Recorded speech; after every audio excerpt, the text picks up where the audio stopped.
Hey, everybody, it's Natalie B. McKenzie with The Whole Woman, and welcome to this week's episode of Living Life Authentically with yours truly. Happy Monday. Happy Monday. So, on Saturday, we celebrated World Earth Day, and I did something I've never done before. In honor of World Health Day, of course, I went out with my friends and sisters of the Alpha Kappa Alpha Sorority Incorporated Iota Epsilon Omega chapter, and we planted trees at the Dr. Greco Elementary School in Englewood, New Jersey. So much for contributing to protecting the air. I am delighted. So that's what we are doing to help to protect the quality of our air and play our part in protecting the environment. So the whole woman is proud that we participated in that. We're excited. Anyway, here's what's going on right now. I'm a little excited that I think we have a solution about some of the gun issues we're having, and we're just going to try to return to a little polite discourse. How's that? Let's love thy neighbor. Let's exercise a little kindness. Let's be compassionate and let's be gentle with one another. Can we all try that? Let's just start one person at a time, one neighbor at a time. This week, we're going to be revisiting some of um, our friends from the quarantine. Remember how we all got started during the pandemic when we were all home and not a whole lot much to do? Well, we started chatting with friends, neighbors, from near and far, getting information on what's going on in the pandemic. And one of our great friends that we chatted with then is back to visit with us today to tell us how he is doing in these endemic days. I guess that would be a post pandemic, everybody else says, but I like to say endemic. Anywho, help me welcome today's guest, ladies and gentlemen. He is none other than an expert relationship builder with a knack for creating incredible events. He connects like minded individuals for strategic wins with a mastery that others crave. His list of produced events are as varied as they are star studded. That's right, he produced the red, white, and blue ball for the Obamas on their second inauguration. Without further ado, help me welcome none other than Mr. Raymond P. Lewis. Well, hello, Natalie. How are you? I am wonderful, Mr. Raymond, and how are you doing today? I am great. I am great. And let me just add this. I co-produced it. I actually produced it for Odyssey Media, but I Ah, was the lead on it, and it was nice being at the head of the table. wonderful. Well, congratulations. Either way, I'd say that's a feat for a few people are Yes, it able to check on their list. Welcome back, Raymond. We've had you on before, and to some of our viewers, you are just another friend. But for those who are watching for the first time, give us a little background on yourself. Tell us where you were born, where you grew up, and how you grew up to be this man with such flair, style, and class that has just the mind that is most creative. well, I'm from Brooklyn, New York. We call it the Borough of Kings. And then I took my royal self to Harlem, and I became Harlem royalty. So I crossed the bridge, and I brought something special with me to Harlem. And like I said, I got my start with my grandmother, who loved to entertain, who loved to cook. My event style came from my grandmother entertained a lot. It was all kinds of people in it. I say from number runners to bankers to doctors and lawyers. It didn't matter. You got a chance to see a broad spectrum of people. My father was an IBM executive, so I got introduced to the corporate world. I attended Morehouse. I went to school originally to be a doctor, and then I changed along the way because I got interested in the arts and culture, and that led to creativity and a different kind of. I looked at the world through a different visual, and as life progressed, I recently turned 60 last year. You learn a lot on your journey. You learn a lot of your journey. I traveled to other countries. I interfaced with a lot of different people. I had the privilege of being surrounded by Black excellence. A lot of them are in your audience. And they influenced my style, they influenced my journey, and they helped me to define where I wanted to go. So, Raymond, I see you've changed your title just a little bit since the last time we chatted. I know you're over there at RLP Events Management. You're doing just amazing things. You're connecting people. That's really one of your finest qualities, is you're able to connect the dots, connect people, and create magic. But now I see you're doing a little more in the space, in the government space, a lot in media and public relations. Tell us a little bit how your business has shifted since the pandemic. Well, one, when the pandemic first started, my business is really a luxury business because I do events, I do PR, I do high net worth events, I guess you say, creative elevation. And it requires a lot more that people weren't spending that kind of money. Corporations aren't spending that kind of money. The pandemic changed a lot of people's lives. It changed mine. I lost two very dear people in my life, and that changed my perspective on how I looked at things. People don't want to spend frivolously, but they want to spend smart. And I laughed at something you said. You said he connects like-minded people. Sometimes I got to find people I like their mind. Because it doesn't always work for me. I said, you may want to take that journey, but that's not a walk I want to do anymore. And so I realized that, and I got older.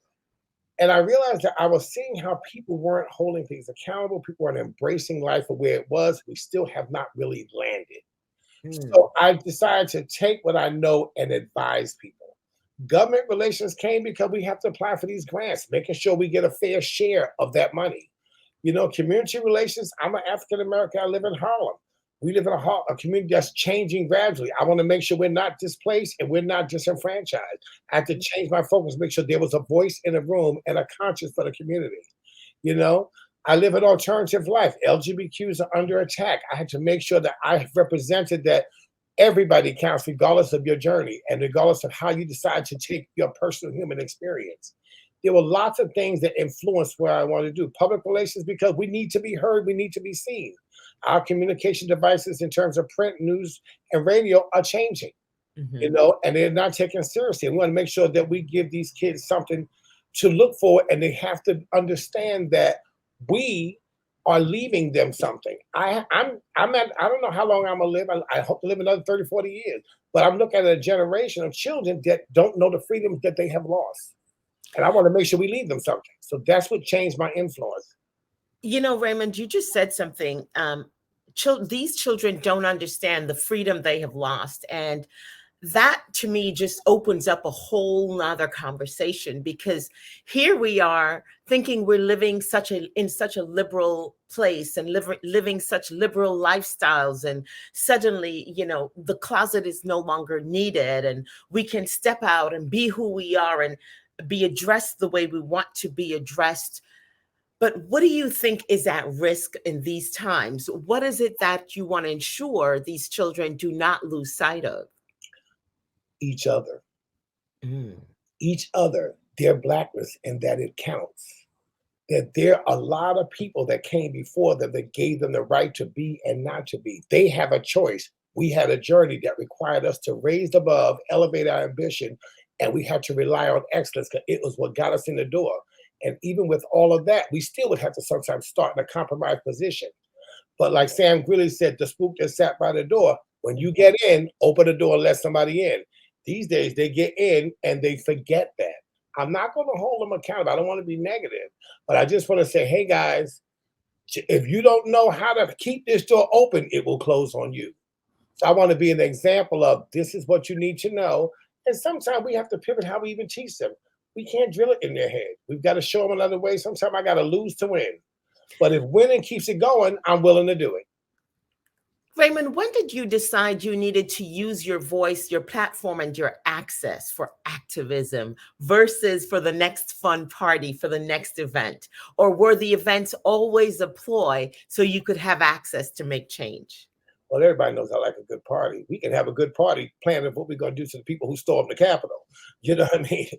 Like I said, look, our Constitution's at risk. How do we keep that? Sometimes I can't, the church used to be a vehicle, but sometimes now socialization, social media changed the way we communicate. We have to give it to them in a different way. I have to use TikTok to send a message. I have to use Instagram to send a message. We go to church now. Now people don't even want to get dressed to church. Young men don't know how to dress appropriately. I couldn't wait to go and put a suit on and a tie and wear wingtips and look like a grown man because that represented dignified elegance in the community. They're lowering their standards with the access that they're given, and somebody's got to say, halt, take a look at me. Because when I walk to the door and you look to the door, they're going to look at me first and they're going to question your existence.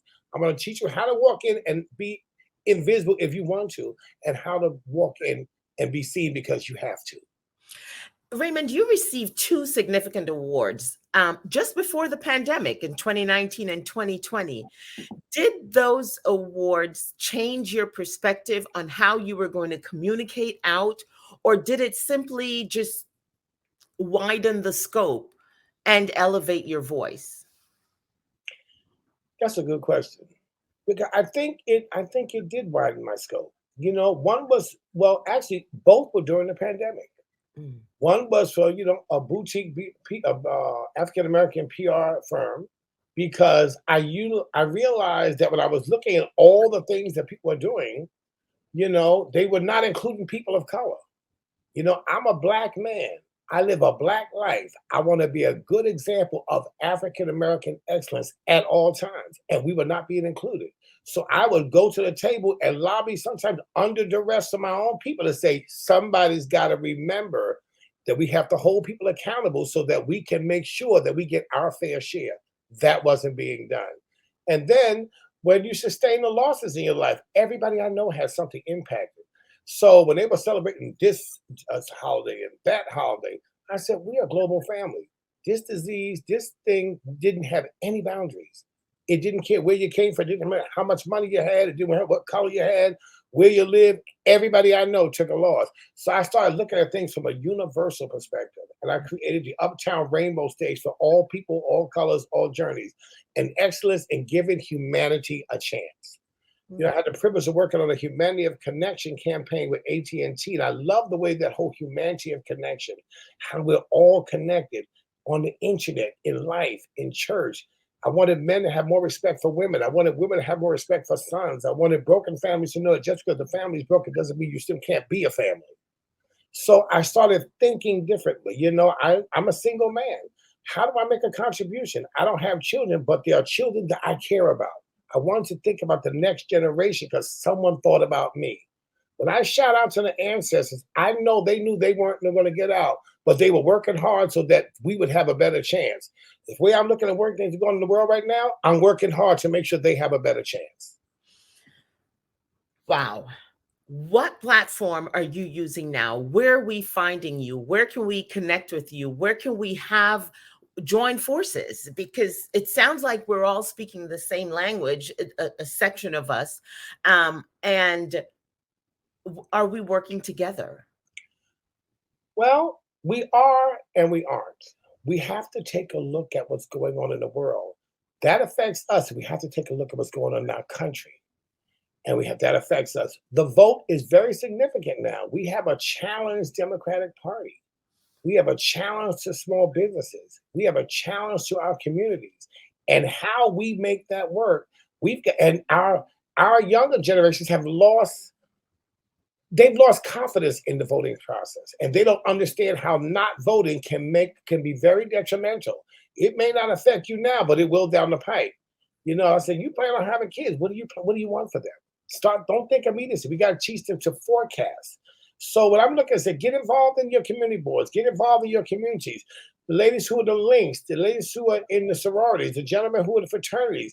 Don't just use it as a platform for a network within yourself. Mm-hmm. Invite people in on another level that it becomes attractive, because it will take you to another level in your own existence as a human being. You're based in Harlem, New York. And now that the gates of the world are starting to open back up, what do you have coming up and how are you working? Of course, I know the internet, God knows, if nothing else, the pandemic showed us was that we just had no geographic boundaries. But now that the world has opened up, travel is back on, where are you going? What are you doing? And how are you mobilizing and taking this message on the road? Well, I still like to travel, and I still think everybody, I said, you know what? I said, even when I have to tell you, even when the pandemic first came around, I said, well, people still gonna get sick and they still gonna get hungry. So I started catering again.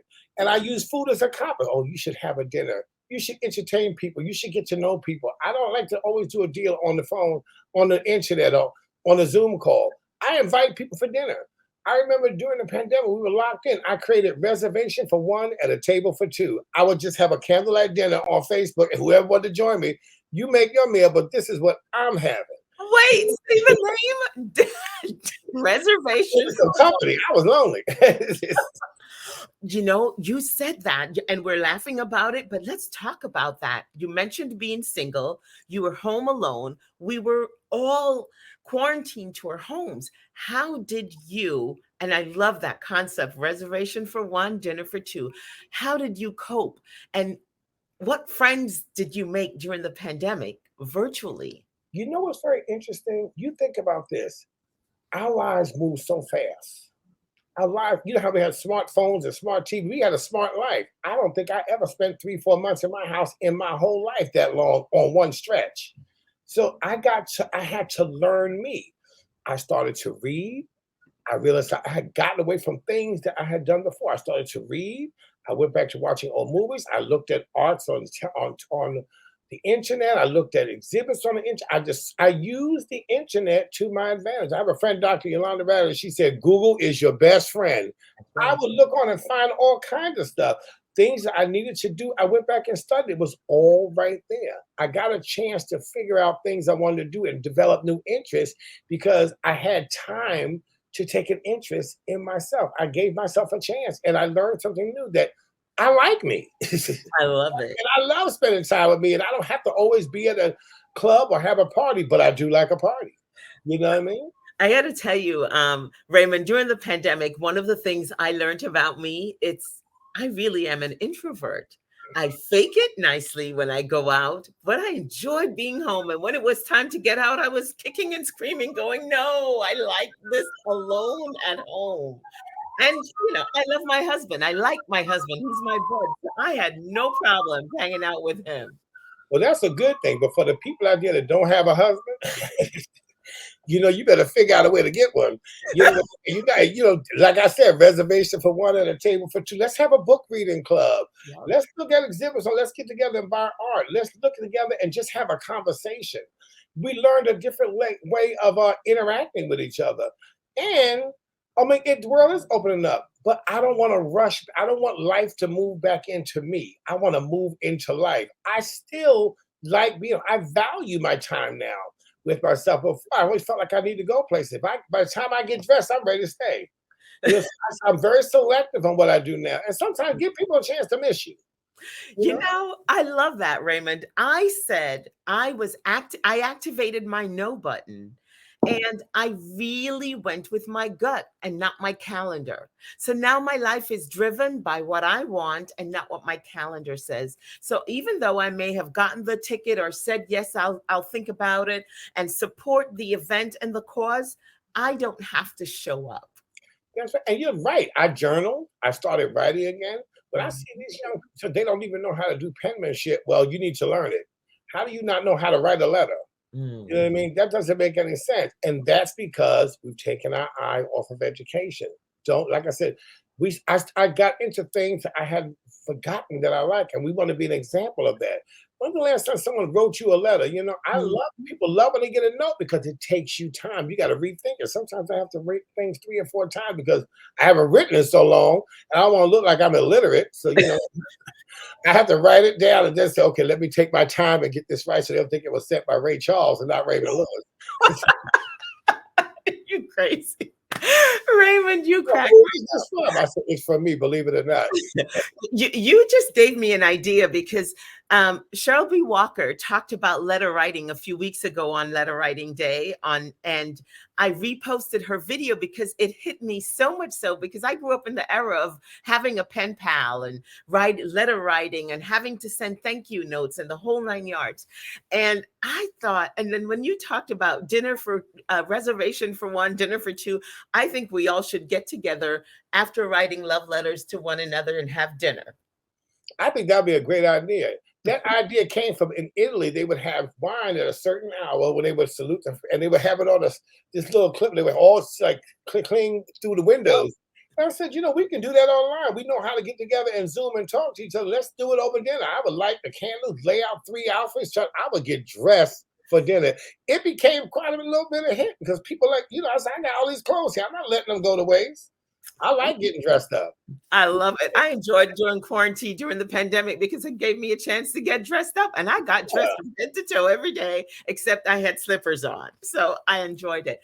Raymond, what's on tap? What do you have going on for the rest of the year? I know your calendar is pretty full. What's your purpose this year? What are you committed to? Well, I've got interesting. I started getting a lot of calls from around the globe. I mean, different. It was I joined this group for International PR Collect, and they have this boot camp. I did the first one. That's how I met Colleen Harris, who is the PR person for the royal family. I met her 4 years ago. We stayed in touch. They came to New York. We introduced to the people. Then people started reading about me. So I went to Portugal, and I did some stuff there because they found me from working with the Harlem Eat Up Food Festival. I did a big wedding for someone in New Jersey. If someone saw some information online, I'm working on something in Korea. I have a bride that I communicate with online, and she's coming here because one wedding's in Korea and one is here. So we're doing that. I'm working on the international American Hat Show with Harriet Rosebud in May. That's going to be interesting because the art of millinery is something that's associated with women of color, just like fashion is. A lot of times they were unsung heroes. We look back and we see things that we have had an influence in, and we're always left on the cutting floor. So I said, everybody's looking for the D&I contract, but that's going to end in a minute too, because I'm still trying to figure out what that is. You know what I mean? I said, when you figure it out, let me know, because 60 years on this planet, we've been trying to diversify and be included for a long time. And we need to figure out what that means, because that's got to stay on the table, but it's got to have a different level of meaning. And it's got to have an educational component, and it's got to be inclusive of the people that you look like. Well, Raymond, my position on that is as long as we take a legal approach, we'll never solve the problem. But if we simply start having relationships with one another, give a person a job and give them a contract. By the time you do the data, the job is over. How about that? I'm with you on that, but that's a whole other conversation. You can invite me back on that, because that's an hour and a half. I need more time. You are doing a dual continent wedding, one in the US, one in Korea. Give me the logistics. I want the scoop. Tell us how you're pulling that off. Interesting, because I had to research Korean wedding gowns and Korean wedding style and how they it's a very traditional, and over here everybody wants to show the body. Over there they hide it. They add a little mystery. Here people live together by the time they get married, so the bride will register the things you want when the kids come, because you already have a toaster, oven, and you signed 2 or 3 leases. You know what I mean? I said, I had to explain to them why they did that, because she said, in my country we give money, but she wanted a traditional wedding here, but she wanted a traditional wedding in Korea. So we're going to do, she came, we took all over and had interpreters to do all this stuff. I had to get the counselor involved. And now we're going to go to Korea, do a wedding in September, and early September, then we come back here and do another one at the Yale Club, so because they went to Yale. So it's going to be interesting to see how that goes down. But right now they're very happy. And they're like, how do you have this black guy to do a Korean wedding? I said, well, she's got a black husband. That's a good start. And he's going to be my next question.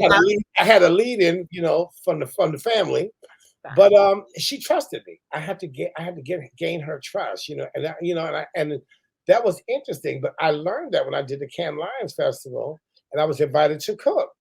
Everything we had here wasn't there. I had to go find seasonings and make blends. I had to be creative on how I was going to create stuff, because the products that we use here, we go grab Jiffy. You got to make the cornbread there. You got to find cheeses and make them taste just like the macaroni and cheese. I had to find authenticity very uniquely, and I had to use my palate and be sensitive to the fact that I didn't speak fluent French.